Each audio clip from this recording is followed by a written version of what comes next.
Müəllimələr, hər birinizi xoş gördük. Mən təlimçi Qasımova Kifayət. Bugün sizə qəbulun nömrə 1 suallarından olan 2025-ci ildə düşmüş məktəbəqədər təhsilin məzmununu əhatə edən didaktik prinsiplərin izahını verəcəyəm. İlk öncə olaraq başlayaq nəticə yönümlü didaktik prinsipindən. Təhsilin məzmununun əvvəlcədən müəyyən olunmuş nəticələr əsasında müəyyən edilməsidir. Yəni ki, buradan belə bir sual çıxır. Siz mənə deyə bilərsiniz ki, müəllimə, nəticə yönümlü müəllim kimdir? Nəticə yönümlü müəllim konstruktiv bacarığı olan müəllimdir. Nəticə yönümlü müəllim qoyduğu məqsədə çatmaq üçün planı, proqramı əvvəlcədən müəyyən edən müəllimdir. Daha sonra gəlirik uşaq yönümlü didaktik prinsipinə. Təlim-tərbiyə prosesinin uşağın meyl və marağının nəzərə alınması, istedad potensialının reallaşdırılması və inkişaf etdirilməsi. Biz bilirik ki, hal-hazırdakı sistemdə uşaq yönümləşmiş mərkəz olaraq hər bir şeyi uşağın meyl və marağı üzərində qururuq. Yəni ki, hətta burada da uşağın öyrənmə tərzlərini nəzərə alaraq biz VAKU abreviaturasından istifadə edirik. VAKU abreviaturası bu vizual öyrənənlər, yəni elə uşaqlar var ki, şəkil üzərindən, əyanilik plakat üzərindən və yaxud hər hansı bir videorolik üzərindən öyrənir. Yəni mütləq şəkildə ki, burada bir əyanilik olmalıdır. Adial. Elə uşaqlar var ki, onlar görmə ilə deyil, eşitmə ilə daha yaxşı öyrənirlər. Onlar səs vasitəsilə daha yaxşı öyrənirlər. Kinestetik. Biz bilirik ki, kinestetik özü hərəkətlilik deməkdir. Belə uşaqlar daha çox toxunaraq öyrənməyi sevirlər ki, onlara hərəkətli oyunlar, hərəkətli fəaliyyətlərin verilməsi daha çox məqsədə uyğundur və hətta rollu oyunların da istifadə olunması çox məqsədə uyğundur. Daha sonra oxu-yazı təlimi ki, yəni savad təliminə hazırlıq. Bilirik ki, məktəbə hazırlıq dövründə oxuma yazma deyilən bir şey yoxdur. Sadəcə olaraq uşağın məktəb təliminə, yəni ibtidai sinifə hazırlanması var və əlin yazıya hazırlanması var. Daha sonra müəllimələr, gəlirik biz inkişaf yönümlülük didaktik prinsipinə. İnkişaf yönümlülük uşaqların idrak fəallığının, təhsil nailiyyətlərinin davamlı təhlili və qiymətləndirilməsidir. Yəni onların bilik və bacarıqlarının inkişaf etdirilməsi. Adından da göründüyü kimi uşaqların inkişafının təmin olunması. Məsəl üçün bunu sizə belə izah edim ki, inkişaf yönümlülük didaktik prinsipində uşaq tutaq ki, bir günəş rəsmi çəkib. Amma bu günəşi sarı rəngdə deyil, qara rəngdə rəngləyib. Mən ona deyirəm ki, sən bu günəşi niyə belə pis çəkmisən? Axı günəş qara olmur. Mən artıq uşağın qolun qanadını sındırdım. Onun öyrənməyə olan marağı itəcək, inkişafa doğru yönəlməyəcək. Amma ki, mən uşağa deyirəm ki, gələn dəfə günəşi qara rəngdə deyil, sarı rəngdə çəkərsən. Hətta onun inkişafını təmin etmək üçün əlinin üzərinə bir stiker yapışdıra bilərəm ki, onun öyrənməyə olan marağı artsın və inkişaf eləsin. Daha sonra şəxsiyyət yönümlülük didaktik prinsipi. Uşaqlarda zəruri həyati bacarıqların və dəyərlərin formalaşdırılmasıdır.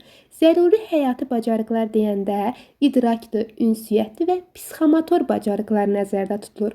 Dəyərlərin formalaşdırılması dedikdə isə artıq uşaqların dəyərləri bilməsi və eyni zamanda bu dəyərlərə riayət etməsidir.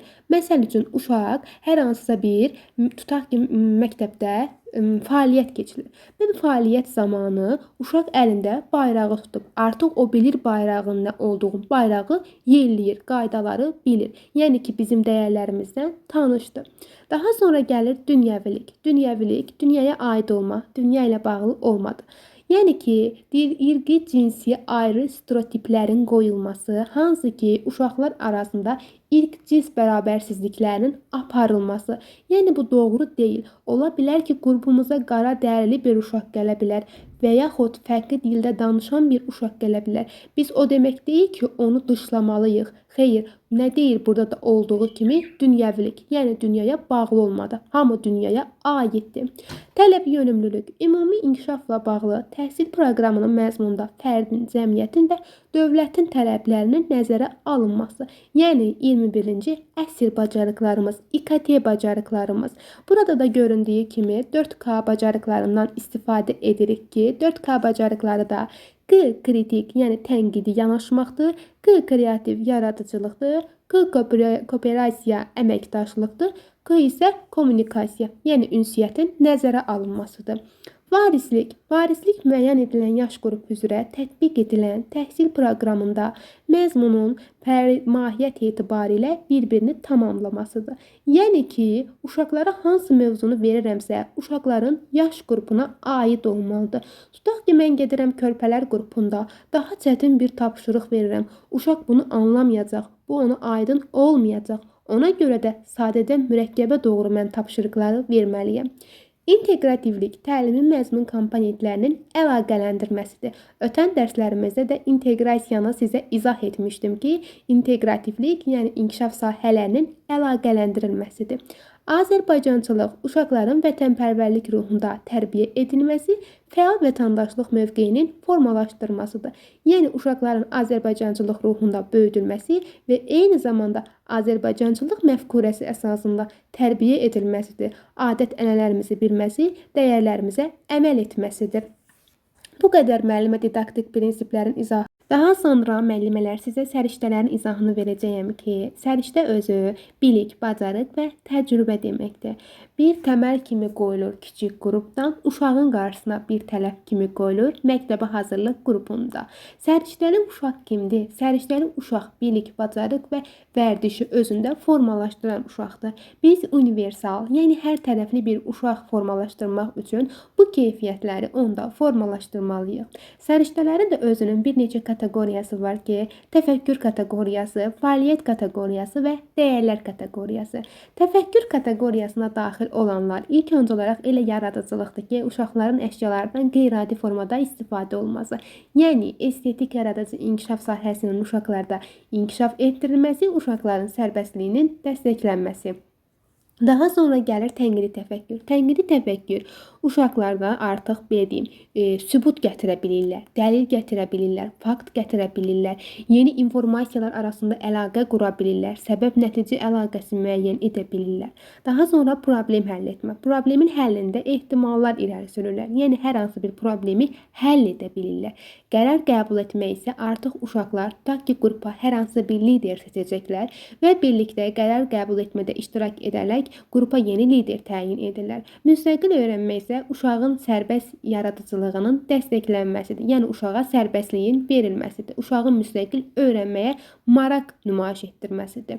Fəaliyyət kateqoriyasına daxil olan səriştələr isə elə ilk öncə ünsiyyət səriştəsidir ki, uşağın ünsiyyət etiketlərinə riayət etməsidir. Əməkdaşlıq uşağın kollektiv cəmiyyətdə, yəni qarşılıqlı şəkildə ünsiyyət qaydalarına, əməkdaşlıq qaydalarına əməl etməsidir. Rəqəmsal savadlılıq, informasiya kommunikasiya texnologiyalarının tanınmasıdır. Yəni İKT-ni tanıması və fərqləndirilməsidir. Maliyyə savadlılığı isə artıq uşağın pul barədə məlumatlı olmasıdır. Gəldik dəyərlər səriştəsinə.